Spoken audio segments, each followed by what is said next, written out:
안녕하세요. 인생 토닥토닥입니다. 오늘은 정말 많은 부모님들이 공감하실 고민을 이야기해 보려고 합니다. 바로 취업 안 하는 자녀, 언제까지 도와야 할까요? 라는 주제입니다. 부모는 자녀가 잘 되기를 바라며 지원을 아끼지 않습니다. 하지만 어느 순간부터 이게 언제까지 이어져야 하지? 라는 의문이 생기죠. 오늘은 실제 사연과 사례들을 함께 살펴보고 부모와 자녀 모두에게 도움이 될 만한 방법을 이야기해 보겠습니다. 먼저 시청자분이 보내주신 사연을 소개하겠습니다. 저는 올해 58세 주부입니다. 제 아들은 대학을 졸업하고 벌써 몇 년째 집에만 있습니다. 처음엔 취업 준비를 하는 줄 알았는데 시간이 지나면서 아예 포기한 것처럼 보입니다. 하루 종일 방에만 있고 알바도 안 하려 하고 생활비는 여전히 저희 부부가 부담합니다. 저희도 이제 은퇴를 앞두고 있는데 언제까지 이 아이를 책임져야 하는 걸까요? 솔직히 지치고 화도 납니다. 이 사연은 단순한 개인의 문제가 아니라 오늘날 많은 가정이 겪는 현실이기도 합니다.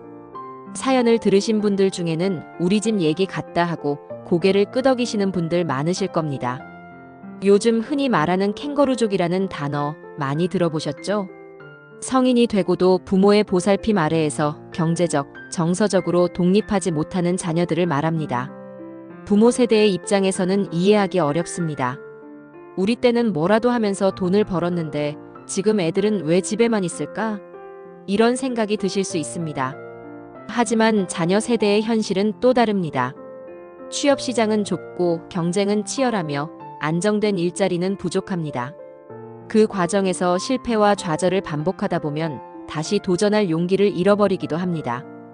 결국 이 문제는 현실적인 어려움과 책임감 부족처럼 보이는 태도가 맞부딪히면서 갈등이 커지는 겁니다.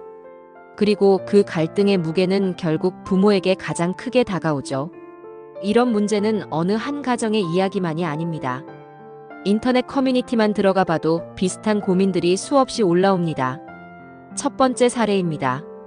우리 아들은 대학 졸업 후 취업 대신 하루 종일 주식과 코인만 봅니다.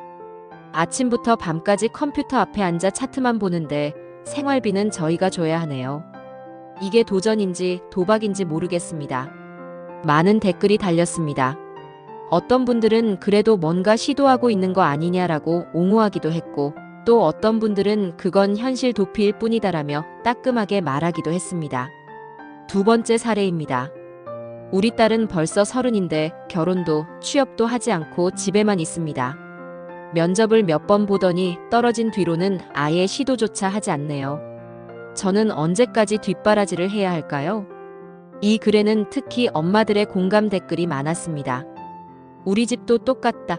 이건 내 얘기 같다는 반응이 줄을 이었습니다. 세 번째 사례는 조금 씁쓸합니다. 아들에게 생활비를 줬더니 PC방비와 게임 아이템에 다 써버렸습니다. 용돈을 줄 때마다 허무하고 화가 납니다.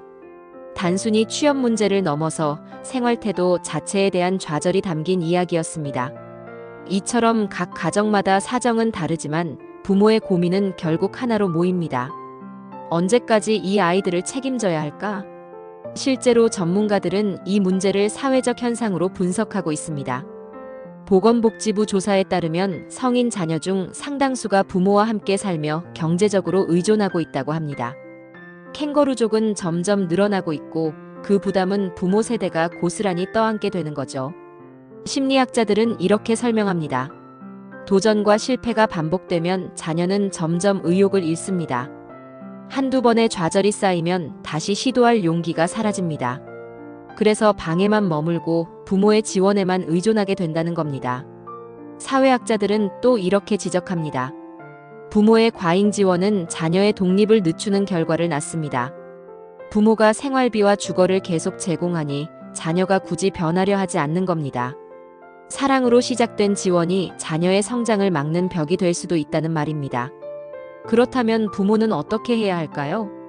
정답은 없지만 몇 가지 방향을 함께 고민해 볼 수 있습니다. 첫째, 경제적 지원에 한계를 두는 것입니다. 갑자기 끊어버리기보다는 점차 줄여가는 방식이 효과적입니다. 예를 들어 식비와 주거는 부모가 책임지되 용돈은 스스로 마련하게 하는 겁니다. 이렇게 하면 자녀는 작은 일이라도 시작할 이유가 생깁니다. 둘째, 작은 사회 경험부터 시작하도록 권유하는 것입니다. 정규직 취업이 부담스럽다면 아르바이트나 단기 인턴, 봉사활동이라도 좋습니다. 작은 성공 경험이 쌓이면 자신감도 생기고 사회적 관계도 넓어집니다. 셋째, 대화 방식을 바꾸는 것입니다. 언제 취업할 거야? 라는 질문은 자녀에게 잔소리로만 들립니다. 대신 너는 어떤 일을 하고 싶니? 그걸 위해 오늘 시작할 수 있는 건 뭐가 있을까? 라고 묻는다면 그건 관심과 격려로 받아들여질 수 있습니다. 넷째, 전문가의 도움을 받는 것입니다. 만약 자녀가 단순히 게으른 게 아니라 우울증이나 은둔형 생활을 하고 있다면 부모의 힘만으로는 해결하기 어렵습니다. 청년 지원센터, 심리 상담, 취업 지원 프로그램 등 외부 자원을 적극적으로 활용하는 게 필요합니다. 취업을 하지 않는 자녀, 부모 마음은 무겁고 자녀 마음은 막막합니다. 부모가 다 책임질 수는 없지만 그렇다고 손 놓을 수도 없는 게 현실이죠. 이럴 때 중요한 건 균형입니다. 무조건적인 지원도 완전한 방임도 아닌 함께 고민하고 현실적인 선을 찾는 겁니다. 혹시 여러분도 비슷한 상황을 겪고 계신가요? 여러분은 언제까지 자녀를 도와야 한다고 생각하시나요? 댓글로 경험과 생각을 나눠주시면 다른 분들에게도 큰 힘이 될 겁니다. 오늘도 함께 인생 토닥토닥